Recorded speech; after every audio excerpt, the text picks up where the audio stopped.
400 साल तक बर्फ़ में दबा एक मंदिर जिस पर बड़ी सी बड़ी बर्फ़ की चट्टानें आकर गिरती रही, फिर भी इस मंदिर को कोई हानि नहीं पहुंची। और फिर कई साल बाद जब बर्फ़ पिघलने लगी तब निकल के आया एक मंदिर। साइंटिस्ट और जियोलॉजिस्ट इसे सही सलामत देखकर दंग रह गए। एक ऐसा मंदिर जिसके दर्शन मात्र से ही माना जाता है कि मोक्ष की प्राप्ति हो जाती है, क्योंकि महाभारत के अंत में शिवजी ने स्वयं यहाँ प्रकट होकर पांडवों को स्वर्ग का रास्ता दर्शाया था। ये है शिवजी के 12 ज्योतिर्लिंग में से एक माने जाने वाला, जो बसा है हिमालय की गोद में, श्री केदारनाथ मंदिर। जय श्री केदारनाथ। उत्तराखंड में रुद्रप्रयाग नाम का एक छोटा सा शहर है जो खूबसूरत वादियों में बसा हुआ है, और इन्हीं खूबसूरत वादियों में बसा हुआ है शिवजी के सम्मान में श्री केदारनाथ मंदिर। इस विशाल मंदिर को हिंदुस्तान के सबसे पुराने धार्मिक स्थलों में से एक माना जाता है। केदारनाथ मंदिर का सबसे पहला वर्णन 7वीं सदी में स्कंद पुराण में मिलता है, और ये पुराण इस बात को दर्शाता है कि ये मंदिर कितना पुराना है। समुद्र तल से इस मंदिर की ऊंचाई 3584 मीटर की है, जो 6 फीट के ऊंचे पत्थर के प्लेटफॉर्म पर स्थित है। और यहाँ पे आपको सबसे पहले शिवजी के वाहन नंदी जी की एक खूबसूरत मूर्ति दिखती है। नंदी महाराज के ठीक सामने है मंदिर का मुख्य भाग, जिसमें बड़ा सा मंडप बनाया गया है, जिसके बीचों बीच है मंदिर का गर्भगृह। वहीं बसा हुआ है एक पिरामिड शेप का शिवलिंग। पीले पहाड़ों के बीच बसे इस मंदिर से कई हैरान कर देने वाली बातें जुड़ी हैं। कहा जाता है इस मंदिर का निर्माण पांडवों के द्वारा किया गया था। मान्यता के अनुसार महाभारत का युद्ध खत्म होने के बाद पांडव अपने गुरु और भाइयों का वध करने से अपने आप को अपराधी और उनका पापी मानने लगे थे। युद्ध खत्म होने के बाद उन्होंने राज सिंहासन पर कई वर्षों तक राज किया, परंतु उनके मन में कहीं न कहीं इस बात का बोझ था कि वह अपने गुरु और भाइयों की मृत्यु के दोषी हैं। इस बात का निवारण लेने के लिए वह ऋषि वेदव्यास जी के पास गए, जिन्होंने उन्हें बताया कि वह अपने पापों से मुक्ति पा सकते हैं शिवजी की शरण में जाकर। इसके बाद पांडवों ने अभिमन्यु के पुत्र परीक्षित को अपना पूरा राज्य सौंपकर वह द्रौपदी के साथ शिव की खोज करने काशी के लिए निकल गए। लेकिन जब काशी में उन्हें भगवान शिव के दर्शन नहीं मिले तो उन्होंने काशी छोड़ दिया और यहाँ से वहाँ भटकने लगे। पांडव जहाँ भी शिवजी को खोजते हुए जाते, शिवजी वहाँ से कहीं और चले जाते। आखिरकार शिवजी उत्तराखंड के गुप्त काशी में जाके बस गए। पांडव जब उनको ढूंढते हुए वहाँ पहुँचे तो उनसे छुपते हुए शिवजी ने बैल का रूप धारण कर लिया और वह गाय के झुंड में जाके छिप गए।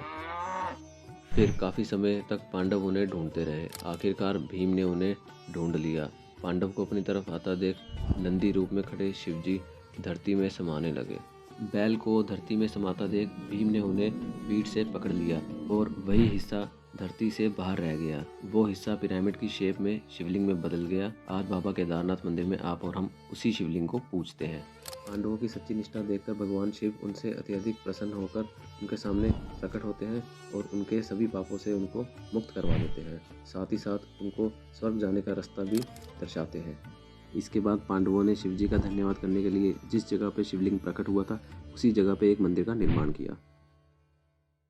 कहते हैं जिस समय शिवजी का बैल रूप धरती में समा रहा था उस समय बैल का मुख रुद्रनाथ में, जटा कल्पेश्वर में, भुजा तुंगनाथ में और नाभि मध्य महेश्वर में प्रकट हुई थी, और इसीलिए केदारनाथ के साथ इन चारों स्थानों को मिलाकर पंच केदारनाथ कहा जाता है। वैसे केदारनाथ मंदिर के ओरिजिन से और भी कई सारी कहानियाँ जुड़ी हुई हैं। कहा जाता है जो मंदिर आज हम देखते हैं वो मंदिर 8वीं सदी में आदि शंकराचार्य ने बनाया था। आर्कियोलॉजिकल सर्वे ऑफ इंडिया ने जब यहाँ के पत्थरों का विश्लेषण किया तब उन्हें पता चला कि इन पत्थरों का टाइम पीरियड महाभारत के कालखंड के साथ मिलता है।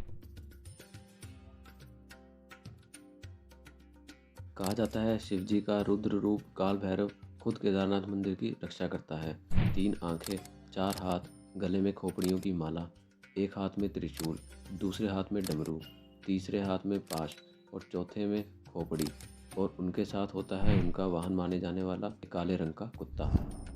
केदारनाथ मंदिर से 500 मीटर की दूरी पे उत्तर दिशा की ओर स्थित है बाबा भैरवनाथ का मंदिर, जो कि एक खुली जगह पे स्थित है। माना जाता है बिना यहाँ के दर्शन किए केदारनाथ यात्रा अधूरी मानी जाती है। और ज़्यादा बर्फबारी की वजह से लगभग साल के 6 महीने मंदिर के साथ ही साथ इसके आसपास की कुछ जगहें बंद रहती हैं। उस समय मंदिर के पुजारी भी मंदिर की देखभाल नहीं कर पाते। उस समय के लिए ऐसा माना जाता है कि शिवजी अपने काल भैरव रूप में आकर इस जगह के साथ इसके आसपास के कुछ एरिया की रक्षा करते हैं। ज़्यादा बर्फबारी के कारण भगवान शिव की पंचमुखी मूर्ति को ऊखीमठ लाया जाता है और यहीं 6 महीने तक उनका पूजन किया जाता है। गर्मियों में अप्रैल मई के महीनों में शुभ तिथि देख के ऊखीमठ से भगवान शिव की पंचमुखी मूर्ति को फिर से केदारनाथ में स्थापित कर दिया जाता है। सभी श्रद्धालुओं के लिए मंदिर के कपाट फिर से खोल दिए जाते हैं।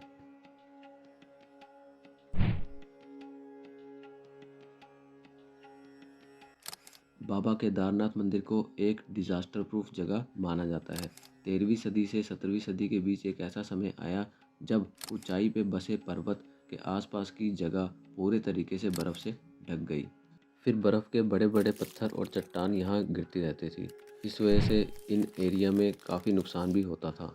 जब ये बड़ी बड़ी चट्टानें घर और इमारतों पे गिरती, उस जगह पे ढेर हो जाता था। इस कालखंड को मिनी आइस एज भी कहा जाता था। 400 साल तक चले इस मिनी आइस एज में कई सारी इमारतों को क्षतिग्रस्त कर दिया, पर जब ये पीरियड खत्म हुआ तब सामने आया कई हजार साल पुराना केदारनाथ मंदिर, जो आज भी उतनी ही मजबूती से खड़ा हुआ है। वादिया इंस्टीट्यूट ऑफ हिमालयन जियोलॉजी के retired professor Ravindra Kumar chooser ने इस मंदिर की दीवारों का विश्लेषण किया। उन्हें उन दीवारों पर कुछ पीली लाइनें दिखी जिनसे ये पता लग रहा था कि इस मंदिर से कई सारी चट्टानें आकर टकराई। तो इस स्टडी से ये भी साबित होता है कि केदारनाथ मंदिर 400 साल तक बर्फ़ के नीचे दबा हुआ था। इतनी मुश्किल का सामना करने के बावजूद आज भी सही सलामत खड़े इस मंदिर को लोग डिजास्टर प्रूफ मानते हैं। 2013 में आई बाढ़ के बाद इस बात को और भी ज़्यादा बढ़ावा मिला। उत्तराखंड में तबाही मचाने वाली ये बाढ़ मंदिर का एक मुख्य पत्थर भी ना हिला पाई। इस बात का पता लगाने के बाद आर्कियोलॉजिकल सर्वे ऑफ इंडिया ने इस मंदिर का अध्ययन किया और तब सामने आया कि केदारनाथ मंदिर को डिजास्टर प्रोन एरिया को ध्यान में रखते हुए ही बनाया गया है। इस मंदिर के पत्थरों को आपस में जोड़कर एक इंटरलॉकिंग टेक्निक का उपयोग किया गया है। इस टेक्निक में पत्थरों को आपस में फंसाकर एक मजबूत जोड़ बना दिया जाता है ताकि बड़े से बड़ा एक्सटर्नल फोर्स भी उसे हिला ना सके। लेकिन सबसे कमाल कर देने वाली बात यह है कि सोर्सेज के अनुसार इंटरलॉकिंग टेक्निक को हिलैरी हैरी फिशर पेज ने अर्ली 1900 में डिस्कवर किया था, पर हमारे पूर्वजों ने कई सदियों पहले बने इस मंदिर की कंस्ट्रक्शन में इस टेक्निक का इस्तेमाल किया था। तो क्या उनके पास पहले से ही इस बात का ज्ञान था, इसकी नॉलेज थी? जहां एक तरफ इस मंदिर का आर्किटेक्चर हमें हैरान कर देता है, वहीं दूसरी तरफ इस मंदिर के डिजास्टर प्रूफ होने की वजह एक विशाल और रहस्यमयी पत्थर को माना जाता है। 16 जून 2013 उत्तराखंड में आई तबाही मचाने वाले फ्लड्स ने पूरे राज्य को हिलाकर रख दिया। कई सारे बड़े पत्थर और चट्टानें केदारनाथ बस्ती में आ गए। इन चट्टानों ने केदारनाथ मंदिर के इर्द गिर्द बसे होटल और धर्मशाला को तहस नहस कर दिया, पर केदारनाथ मंदिर का मुख्य मंदिर और इस मंदिर के अंदर मौजूद सभी लोग इस खतरनाक बाढ़ से बच गए। खुद को बचाने के लिए बड़ी संख्या में लोग केदारनाथ मंदिर के अंदर आकर बैठ गए और तभी एक विशाल पत्थर बड़ी तेजी से मंदिर की ओर आने लगा। इस पत्थर को देखकर सभी लोग डर गए।